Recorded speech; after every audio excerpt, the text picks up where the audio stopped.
La sola interposición de la demanda puede dar lugar a un despido nulo. Del Derecho Constitucional y Social Transitorio de la Corte Suprema de Justicia de la República, el cual está referido al despido nulo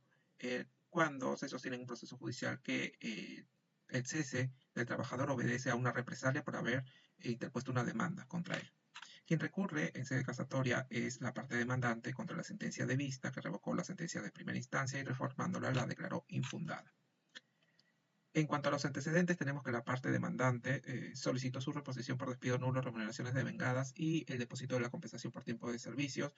y de forma subordinada solicitó el pago de una indemnización por daños y perjuicios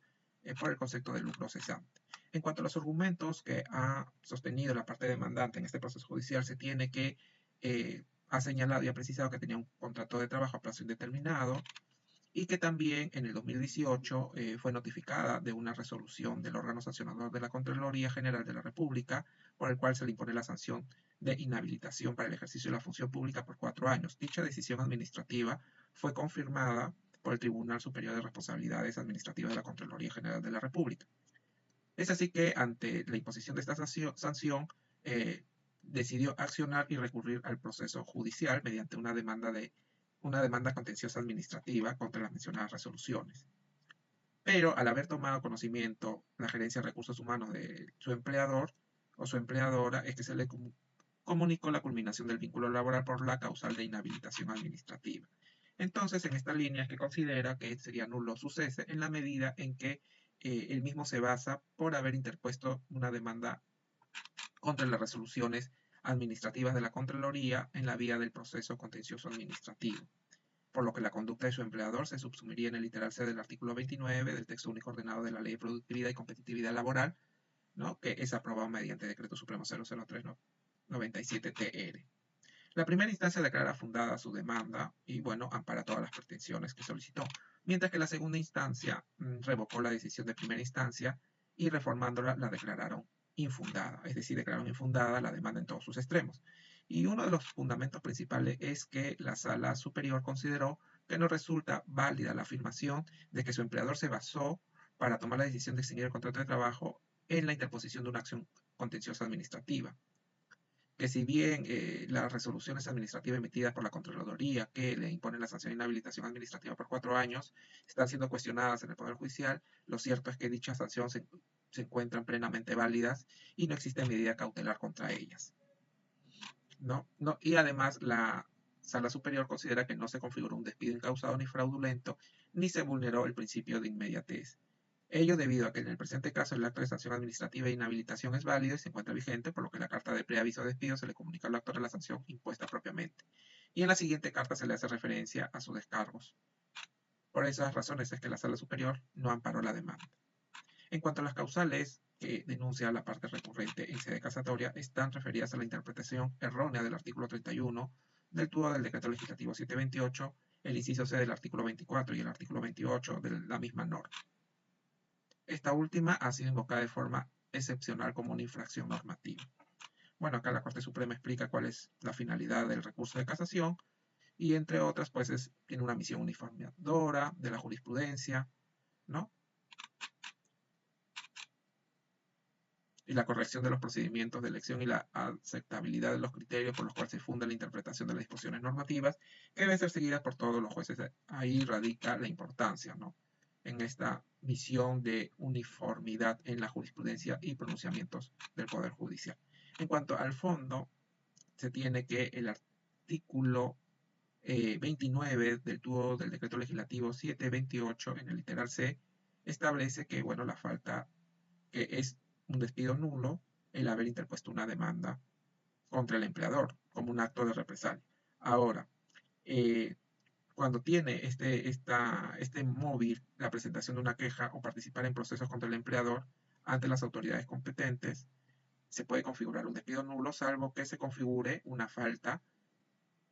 prevista en el artículo 25 de la misma norma. Aunado a ello, se debe tener en cuenta el Decreto Supremo 00196-TR, que aprueba el reglamento de la Ley de Fomento al Empleo, en el cual señala que se configura la nulidad de despido, que es materia de análisis, si la queja o reclamo ha sido planteado contra el empleador ante las autoridades administrativas o judiciales competentes y se acredita que está precedido de actitudes o conductas del empleador que evidencien el propósito de impedir arbitrariamente reclamos a sus trabajadores. La protección se extiende hasta 3 meses de expedida la resolución consentida que cause estado ejecutoriada que ponga fin al procedimiento. Entonces la Corte Suprema lo que hace es interpretar de forma sistemática estas dos normas y sostiene que para que se declare la nulidad del despido debe verificarse primero la existencia de una demanda o queja anterior al despido contra el empleador y dos, la acreditación de actitudes o conductas del empleador que evidencien el propósito de impedir arbitrariamente reclamos de sus trabajadores. La Corte Suprema también hace alusión a que en muchos casos acreditar este tipo de conductas por parte del trabajador resulta complicado. Sin embargo, el juez tiene el deber de efectuar un análisis de acuerdo al principio de adquisición procesal y buscar y analizar, ¿no? Revisar los medios probatorios actuados en el proceso a fin de acreditar razonablemente que la conducta o comportamiento del empleador esté vinculada a un propósito subalterno, como es el de impedir los reclamos de sus trabajadores. Entonces, la sola presentación de una queja ante la autoridad administrativa o de una demanda ante el órgano jurisdiccional no constituye un medio probatorio suficiente para acreditar la nulidad de despido. Se debe acreditar y verificar que el despido constituye un acta de represalia por la presentación de una queja o de una demanda por parte del trabajador. Se tiene que acreditar este propósito subalterno del empleador de limitar o restringir el derecho a la petición, el derecho a la defensa, el derecho a la tutela jurisdiccional efectiva, la libertad sindical, entre otros. Para el caso de despido nulo, la sola presentación de una queja o demanda por parte del trabajador, que eventualmente puede ser generada por el propio trabajador para evitar un despido y con propósitos diversos a la razón de ser o a la ratio legis de la norma, no resulta suficiente para acreditar el despido nulo. No obstante, esta situación no deja de lado la posibilidad de que exista otra modalidad de despido. Ahora, en cuanto al caso concreto, se tiene que, bueno, no existe controversia sobre la existencia de un contrato de trabajo a plazo indeterminado, tampoco existiría controversia respecto a la interposición de una demanda contenciosa administrativa contra las resoluciones de la Contraloría. Y bueno, se tiene además que en el 2019 se le cursa una carta de imputación de falta a la parte demandante en relación al despido relacionada con la conducta, en el que se refiere a la inhabilitación para el ejercicio de la función pública, que finalmente fue resuelto por el Tribunal Superior de Responsabilidad Administrativa de la Contraloría General de la República, y es en el 2020 que se decide el despido mediante una carta, como que habría pasado más de un año entre la carta de imputación de cargos a la fecha de decisión de la extinción del contrato de trabajo. En cuanto a la interpretación errónea que denuncia la parte recurrente del artículo 35 del TUO, del Decreto Legislativo 728, así como el inciso C del artículo 24 y el artículo 28 de la misma norma, se tiene que el artículo 24 señala que son causas justas de despido relacionadas con la conducta del trabajador, la inhabilitación del trabajador de acuerdo al literal C. Por su parte, el artículo 28 prevé que la inhabilitación que justifica el despido es aquella impuesta al trabajador por autoridad judicial o administrativa para el ejercicio de la actividad que desempeña en el centro de trabajo, si lo es por periodo de 3 meses a más. Mientras que el artículo 31 señala que el empleador no podrá despedir por causa relacionada con la conducta o la capacidad del trabajador sin antes otorgar un plazo razonable no menor a 6 días naturales para que pueda defenderse por escrito o descargo que se formulare, salvo aquellos casos de falta flagrante, grave, en que no resulte razonable tal posibilidad, o de 30 días naturales para que demuestre su capacidad o corrija su deficiencia. Mientras que dure el trámite previo vinculado al despido por causa relacionada con la conducta del trabajador, el empleador puede exonerarlo de la obligación de asistir al centro de trabajo, siempre que ello no perjudique su derecho de defensa y se le abone la remuneración correspondiente y demás derechos. La exoneración debe constar por escrito. Tanto en el caso contemplado en el artículo mencionado como en el artículo 32 debe observarse el principio de inmediatez. Asimismo, según prescribe el artículo 29, el literal C, presentar una queja o participar en un proceso contra el empleador ante autoridades competentes se califica como un despido nulo.